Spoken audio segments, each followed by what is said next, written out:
Chapter 18, Glaciers. Glaciers are a part of two basic cycles. A glacier is a thick mass of ice that forms over hundreds and thousands of years by accumulation, compaction, and recrystallization of snow. Glaciers are parts of two basic cycles: the hydrologic cycle, water can be trapped in a glacier for many years, and the rock cycle. Valley or alpine glaciers are glaciers that exist in the valleys of mountainous areas called valley or alpine glaciers, and they flow down the valley. Ice sheets. Ice sheets exist on a larger scale than a valley glacier. For example, Greenland and Antarctica. Here's a picture of a valley glacier, and here's another valley glacier, another one over here, and another one over here.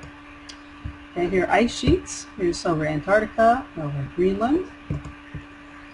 Ice Age ice sheets. 18,000 years ago, ice sheets covered large portions of North America, Europe, and Siberia. Over the past 2.6 million years, ice sheets have advanced and retreated multiple times. Greenland and Antarctica. The Arctic Ocean was covered with sea ice, frozen seawater, not glacial ice. Sea ice is up to 4 meters thick, while glaciers are hundreds of thousands of meters thick. Glaciers form on land.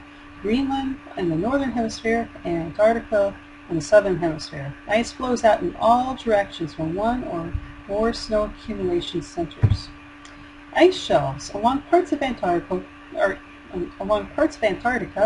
glacial ice flows into the sea, creating ice shelves. In shallow water, the ice touches the bottom and is grounded. In deep water, the ice shelf floats, thickest on landward side and thin on seaward. Some ice shelves are unstable and start to break apart. Breakup of ice shelves attributed to regional global warming. Okay, so in shallow water, the ice shelf will be touching the ground. In deeper water, the ice shelf is not touching the water, it's somewhat floating. As ice melts, materials transported by the glaciers released and falls to the ocean floors in deposition. Chunks that break off are icebergs. Other types of glaciers. Ice caps cover some uplands and plateaus. Ice caps and ice sheets feed outward glaciers, which are tongues of ice extending outward from a large mass. Piedmont glaciers form when one or more alpine glacier emerges from the valley and spreads out in a broad lobe. So here's Iceland, and here's some ice cap here. Here's some valley glaciers merging to form and flowing out to form a Piedmont glacier. Glaciers form in areas where more snow falls in the winter than melts in the summer. Snow above the snow line does not melt in the summer. Glacial ice formation. Air infiltrates the snow. Snowflakes become smaller, thicker, and more spherical. Glacial ice formation. The air is then forced out. The snow is recrystallized in a much denser mass of small grains called firn. Once the thickness of the ice and snow exceeds 50 meters, the firn fuses into a solid mass of interlocking ice crystals called glacial ice. Now, how the glacier moves. Glacial ice moves as flow. As plastic flow involves movement within the ice. Under pressure, ice behaves like a plastic material. Along the ground, the entire ice mass slides along the ground as basal slip, and meltwater acts as lubricant. So here we have our glacier. And the top 50 meters here is kind of like the zone of fracture where the ice is still fairly brittle, so as it moves it may crack and form crevasses. But down below 50 meters it's going to move as a plastic. So internal flow will be kind of like shaped like this, where the friction is going to slow it down towards the bottom where it's sliding and skipping. And up here it's gradually flowing in this direction.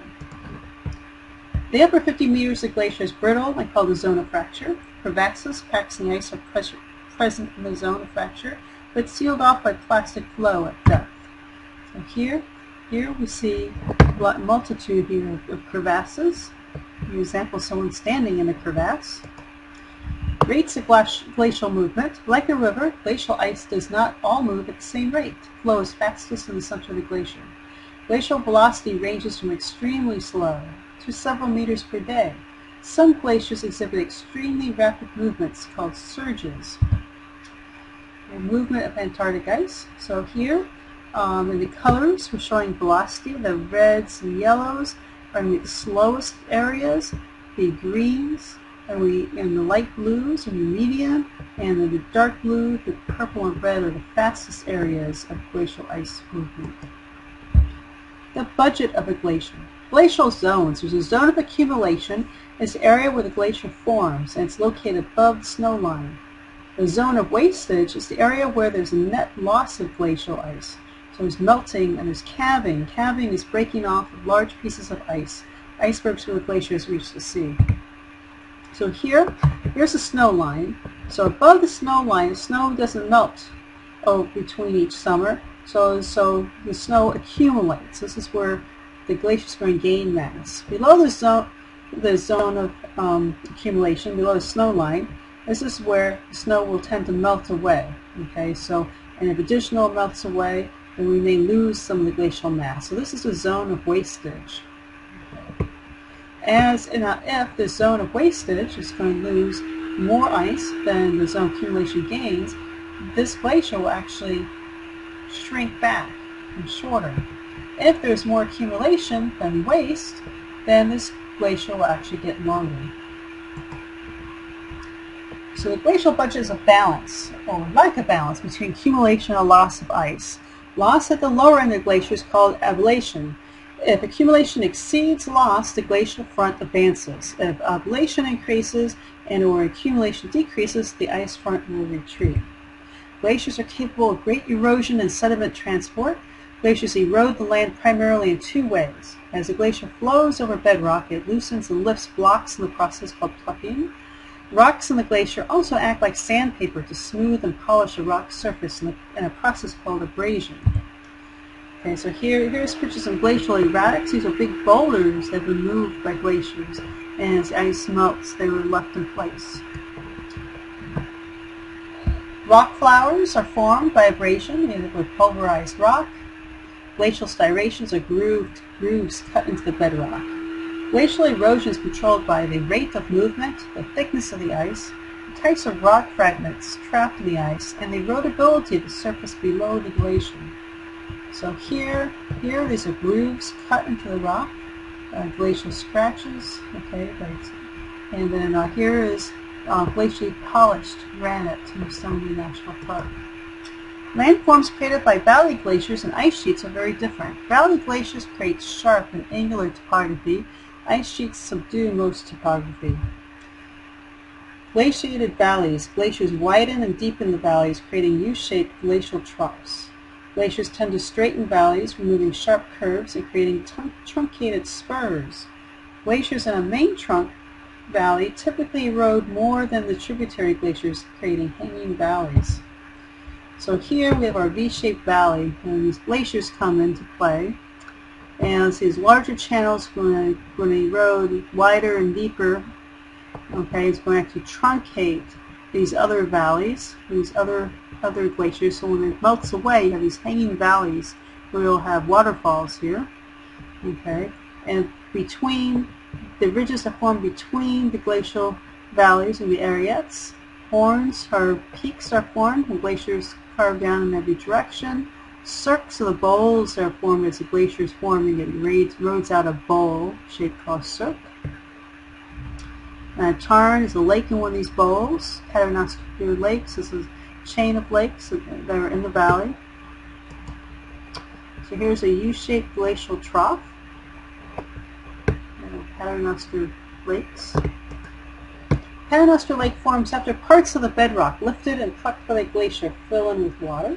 A cirque is a bowl-shaped depression is typically found at the head of a glacial valley. When two glaciers exist on the opposite sides of a mountain, the dividing ridge erodes away to creating a gap called a col.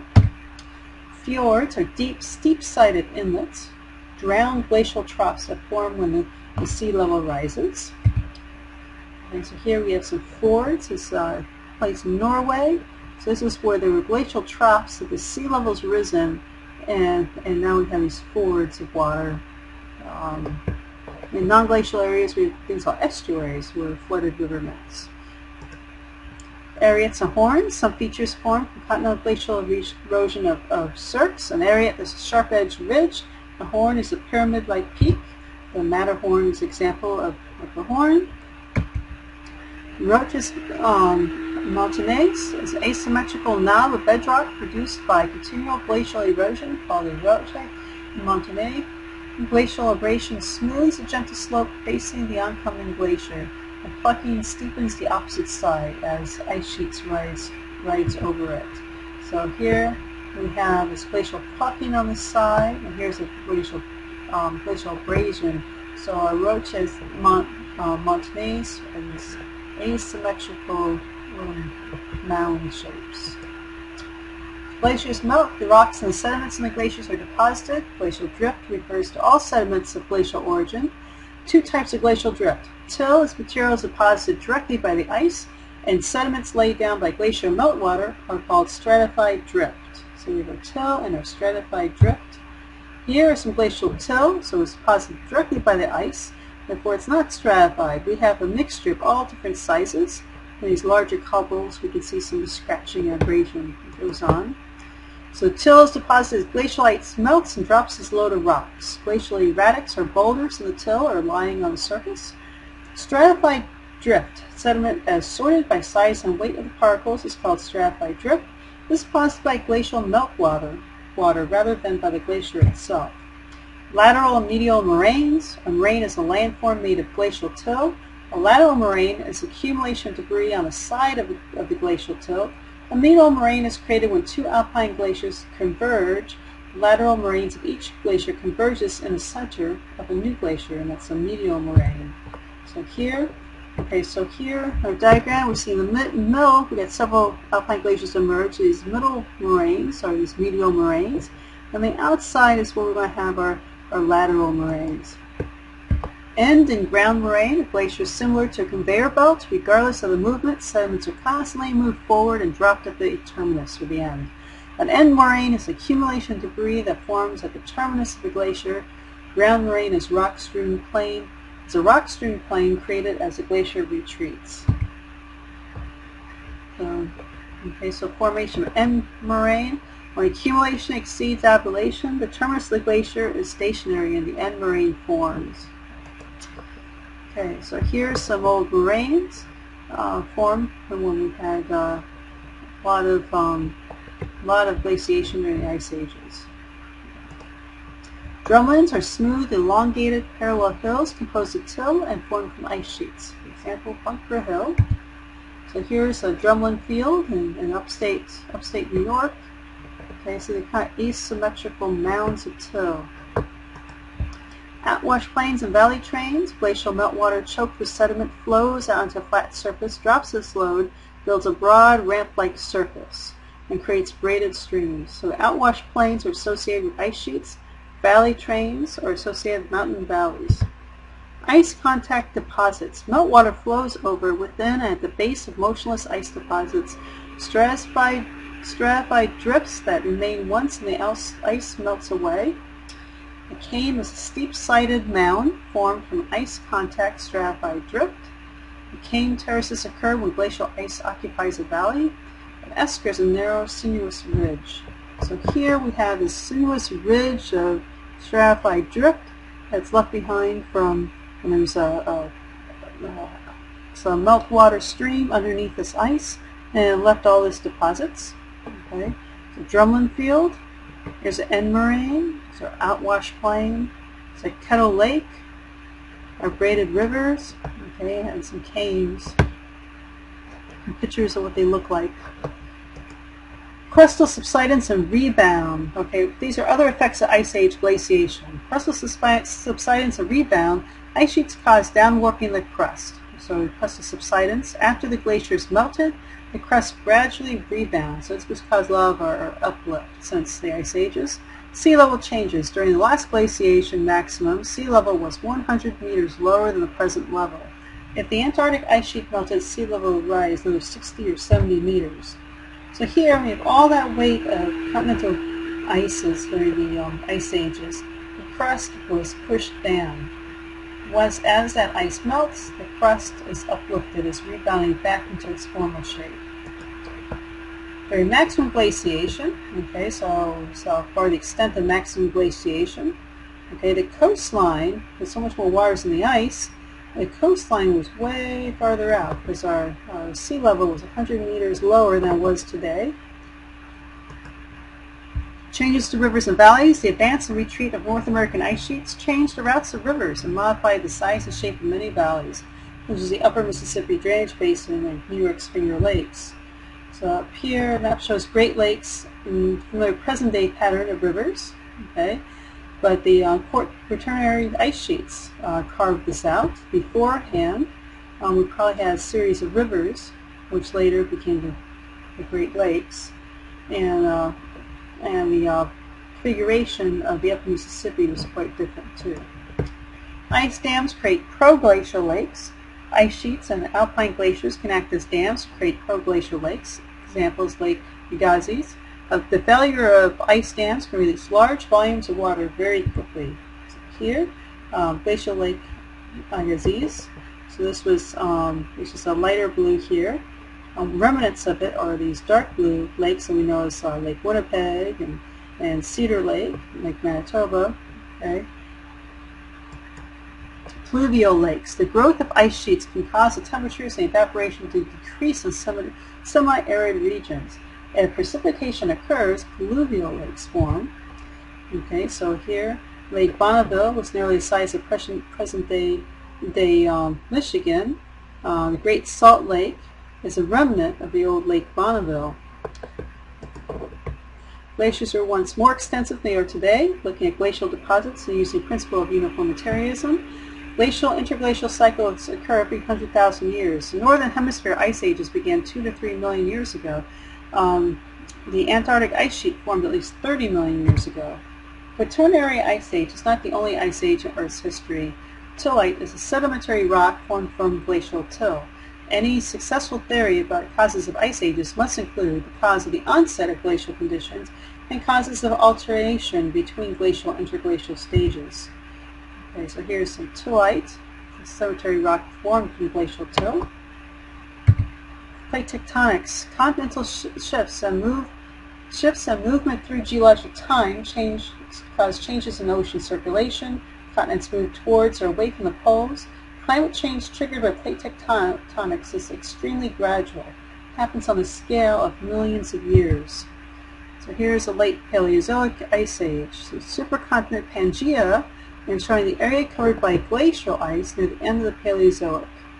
Okay, but then after the plate tectonics, the plates just broke up, and the continents show up where we have them now. And this shows where we have remnants of that old Paleozoic Ice Age. Variations in Earth's orbit. Changes in Earth's orbit can vary the amount of solar radiation received. Variations in the shape of Earth's orbit around the Sun, the eccentricity, how circular or not circular it is, changes in the angle of Earth's axis, obliquity, and wobbling Earth's axis, precession. And that can cause changes in our climate. Other factors: changes in Earth's atmosphere, changes in ocean circulation, and changes in the reflectivity of Earth's surface. Okay. The more ice there is, which is highly reflective, the more solar radiation is just reflected away rather than